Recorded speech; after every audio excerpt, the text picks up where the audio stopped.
जी नमस्कार। स्वागत है दोस्तों आपके अपने यूट्यूब चैनल हिंदी परीक्षा पर। तो आज की इस वीडियो में हम लेकर आए हैं स्लेट कमीशन असम की ओर से जो नॉर्थ ईस्ट रीजन के लिए जो असिस्टेंट प्रोफेसर के लिए जो वैकेंसी निकलती है या फिर जो अप्लाई चल रहा है उसके हिंदी सिलेबस को आज हम लोग देखेंगे। ठीक है, जो कि यूजीसी द्वारा एग्जाम कंडक्ट किया जाता है। तो यूजीसी नेट स्लेट जो है, तो आज हम लोग स्लेट के बारे में बात करेंगे। ठीक है, तो इसका कोड है 12 और ये पाठ्यक्रम है हिंदी का, जो कि इकाई 1 में हम लोगों को देखना है हिंदी भाषा और उसका विकास। हिंदी भाषा का कैसे विकास हुआ, उसमें उसके ऐतिहासिक पृष्ठभूमि को देखेंगे और बहुत सारी चीज़ें हैं जो आप लोग यहाँ पे स्क्रीन पे आप लोग देख पा रहे हैं। ठीक है, तो इन सारी चीज़ों को देखेंगे। हिंदी का भौगोलिक विस्तार देखेंगे, हिंदी का भाषिक स्वरूप, हिंदी भाषा, ठीक है, जिसमें बहुत सारी है, जैसे संपर्क भाषा, राजभाषा, राष्ट्रभाषा, मानक भाषा, बोली है जो कि बहुत इंपॉर्टेंट है। संवैधानिक स्थिति मोस्ट इंपॉर्टेंट है, हर बार क्वेश्चन पूछा जाता है। देवनागरी लिपि, विशेषताएं और मानकीकरण। तो आप लोग एक बार यूनिट 1 को या फिर इकाई 1 को आप लोग ध्यान से देख लीजिए। यहाँ पे इन सारी चीज़ों को हमें पढ़ना है। ग्रामर में उपसर्ग, प्रत्यय, समास, हिंदी का स्वरूप, रचना, लिंग, वचन, कारक, इन सारी चीज़ों को पढ़ना है। ठीक है, इकाई 2 में जो है उसमें है हिंदी साहित्य का इतिहास। ठीक है, इसमें हिंदी साहित्य के इतिहास को पढ़ना है, जिसमें हिंदी साहित्य इतिहास दर्शन है, हिंदी साहित्य की लेखन पद्धति है, हिंदी साहित्य में इसमें काल विभाजन है, नामकरण है। ठीक है, आगे अगर हम लोग देखें तो इसमें सारे जितने भी कवि हैं, विद्यापति, अमीर खुसरो, सारे लोग इसमें आते हैं। और हिंदी साहित्य का इतिहास जब पढ़ेंगे तो इसके अंतर्गत हम लोगों को मिलेगा भक्ति काल। ठीक है, उसके बाद रीति काल, उसके बाद आधुनिक काल को भी पढ़ना है। ठीक है, और आगे जब बढ़ेंगे तो आधुनिक काल के बाद हमें द्विवेदी काल मिलेगा, उसके बाद छायावाद मिलेगा, छायावाद के बाद हमें नई कविता, नई समकालीन कविता जो होती है प्रगतिवाद, छायावाद के बाद प्रगतिवाद, प्रगतिवाद के बाद नई कविता, नई कविता, उसके बाद समकालीन कविता जो है, उसके साहित्यिक पत्रकारिता जो है, इसके बारे में भी देखना है। हिंदी साहित्य की गद्य विधाएं जो हैं, जिनमें हिंदी उपन्यास, हिंदी कहानी, हिंदी नाटक, हिंदी निबंध और हिंदी आलोचना और हिंदी की अन्य गद्य विधाओं में शामिल होगा हिंदी का प्रवासी साहित्य। ये सारी चीज़ों को हमें बहुत ही सीरियसली पढ़ना पड़ेगा, बहुत कुछ अच्छे तरीके से। ठीक है, इकाई 3 जो है, इकाई 3 जो है, जिसमें साहित्य शास्त्र के मतलब पाश्चात्य साहित्य का सारे जितने भी लेखक हुए, जैसे अरस्तु हैं, ठीक है, अरस्तु हैं, प्लेटो हैं, वर्ड्सवर्थ है, कॉलरिज हैं, टी.एस. एलियट हैं, आई.ए. रिचर्ड्स हैं, इन सारे जो कविगण हुए, इन सब के लेखक हुए, इन सब के दर्शन को देखना है।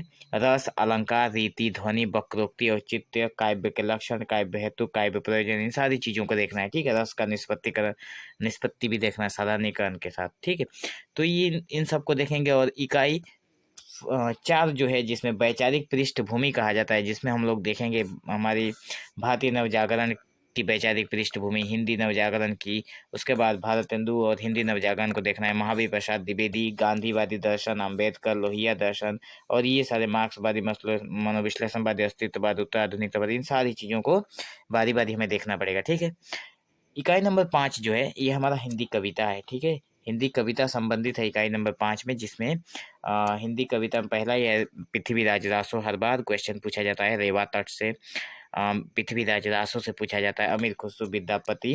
अब यहाँ पे कबीर हैं, जायसी हैं, सूरदास हैं, तुलसीदास हैं, बिहारी हैं, घनानंद है, मीरा है, अयोध्या सिंह उपाध्याय, मैथिली सन गुप्त, जयशंकर प्रसाद, निराला, सुमित्रानंदन पंत, महादेवी वर्मा, रामधारी सिंह दिनकर, नागार्जुन, सच्चिदानंद, हीरानंद, बादशायन, भवानी प्रसाद मित्र, मुक्ति बोध, धूमिल, इन सारी चीज़ों को हमें देखना है। ठीक है, इन सारी कविताओं को हमें देखना है। इनके द्वारा जो कविताएं लिखी गई हैं, ये तो कवि हुए ना, इनके द्वारा कविताएं लिखी गई हैं। जैसे मैं एक उदाहरण लेता हूँ, निराला। ठीक है, निराला को लिखा गया है जूही की कली, एक कविता। दूसरा है जागो फिर एक बार, सरोज स्मृति, राम की शक्ति पूजा, कुकुर मुत्ता, बाधो न नाव, इष्ठाव बंधु, ये सारे इन्होंने कविताएं लिखी है। तो ऐसे ही करके हमें सबका देखना पड़ेगा। ठीक है, आगे बढ़ें तो इकाई नंबर 6 में है, जिसमें कि हिंदी उपन्यास है, जिसमें कुल 13 उपन्यास लगे हुए हैं हिंदी के सिलेबस में, जो कि सिलेक्ट के लिए दिया गया है उसमें। तो ये सारे सिलेबस हैं, आप लोग उपन्यास हैं, आप लोग देख सकते हैं। ठीक है, आगे बढ़ें तो ये भी उपन्यास का ही पार्ट है, टोटल 13 हैं। आगे है इकाई नंबर 7। इकाई नंबर 7 में हिंदी कहानियाँ लगी हुई है। पहले कविता था, अभी कहानियाँ लगी हुई हैं और ये कहानियाँ टोटल 21 कहानियाँ हैं, ठीक है। और इसके बारे में हम लोग मतलब इसको भी अच्छे से देखना पड़ेगा, जिसके ऊपर हम लोग देखना चाहेंगे जरूर, ठीक है ना। तो इसको धीरे धीरे करके इसके एक एक वीडियो को ढूंढ ढूंढ कर इसके ऊपर मतलब इसके सारे कॉन्सेप्ट को क्लियर करना पड़ेगा, ठीक है। आगे है इकाई नंबर 8। इकाई नंबर 8 में है हिंदी नाटक है, जिसमें भारतेंदु का नाटक, जयशंकर प्रसाद द्वारा नाटक, धर्मवीर भारती, लक्ष्मी नारायण, मोहन राकेश, हबीब तनवीर, इन सारे राइटरों द्वारा जो लिखी गई नाटक है उन सबको देखना है। सर्वेश्वर दयाल, शंकर शेष, उपेंद्र, मन्नू भंडारी। कभी कभी यहाँ से क्वेश्चन मैच करने के लिए दे देता है कि किसके साथ कौन सा मैच होगा, ठीक है ना। कॉलम ए के साथ कॉलम बी दे देता है और कहता है कौन से नाटक किस कवि ने लिखा है। वहाँ पे क्वेश्चन कभी कभी देखने को मिलता है। आप लोग जब प्रीवियस ईयर क्वेश्चन देखेंगे तो आप लोगों को बहुत ही ध्यानपूर्वक सारी चीज़ें समझ में आ जाएगी। आगे है इकाई नंबर 9 में हिंदी निबंध है, ठीक है। हिंदी निबंध है इकाई नंबर 9 में, और इन सारे निबंधों को हमें देखना है। ये राइटरों द्वारा लिखी गई है, जिसमें भारतेंदु हैं, प्रताप नारायण मिश्र हैं, जिसमें दिल्ली दरबार दर्पण, भारतवर्ष उन्नति कैसे हो सकती है, शिवमूर्ति, श्री शंभू के चिट्ठे, कविता क्या है, नाखून क्यों बढ़ते हैं, राम मेरे राम का मुकुट भीग रहा है, मजदूरी और प्रेम, उत्तर फाल्गुनी के आसपास, उठ जाग मुसाफिर, संस्कृति और सौंदर्य, इन सारे निबंध को देखना है। आगे है इकाई नंबर 10, जिसमें आत्मकथा, जीवनी और अन्य गद्य विधाएं हैं।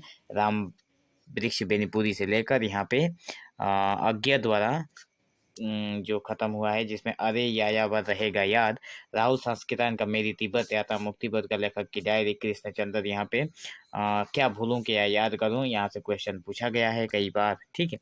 तो इन सारी चीज़ों को हमें अच्छे से देखना पड़ेगा। यहाँ पे मुदरिया है। तो यूजीसी लगभग अगर हम लोग बोलें तो यूजीसी नेट का जो सिलेबस है और यूजीसी सिलेट का सिलेबस दोनों एक ही है, ठीक है। कुछ भी डिफरेंस नहीं है। अगर आप स्लेट की तैयारी करते हैं तो आपका नेट निकलने वाला है, अगर आप नेट की तैयारी करते हैं तो आपका स्लेट ऑटोमेटिक निकल जाएगा, ठीक है।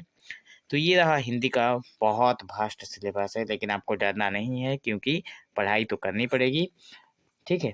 तो सिलेबस देखकर डरना नहीं है, आप लोग स्टार्ट करें और एग्ज़ाम जल्दी होने वाला है, ठीक है।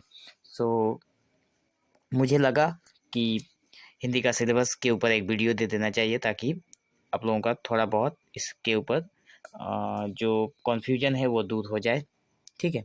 सो मैंने वीडियो दिया, ठीक है। So thank you for watching this video. Have an awesome day.